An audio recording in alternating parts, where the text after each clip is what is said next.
So many Christians back their beliefs with the Bible, but how do we know that's actually the Word of God? Couldn't some random person have just written it and called it the Word of God? Well, that could be a claim, but I think one thing that we need to keep in mind is that the Bible wasn't just written by one person. The Bible was written by over 40 different authors. It was written in 3 different languages. We've got Hebrew, Aramaic, and Greek.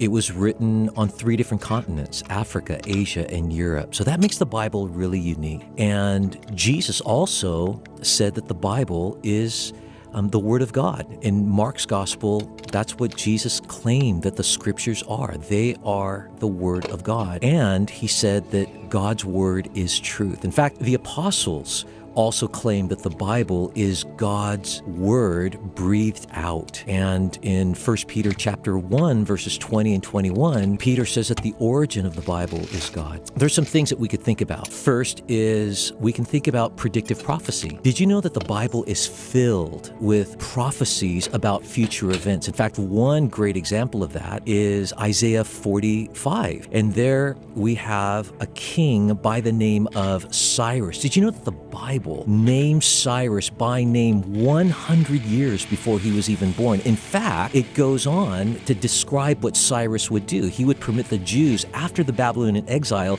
to go back to Jerusalem, rebuild the temple. That happened 150 years after the book of Isaiah said that it would happen. So you've got predictive prophecy, and God said that through that you could know that God is giving to us His word in Scripture. Number 2, there's archaeological evidence. Did you know that the people and places mentioned in the Bible are historical? In fact, in the early 1990s, the Tel Dan stele was discovered. For centuries, scholars would ridicule that King David, that the only evidence for David's existence was found in the Bible. And so they were saying, he wasn't real. But then in the early 1990s, when they discovered the Tel Dan stele, they found King David's name inscribed there, and it's dated back to the time of David. And so we have archaeology confirming the reliability, the historical reliability of the Bible. There's also manuscript reliability. You know, when we talk about how the Bible came to us, they were copies upon copies by scribes who meticulously and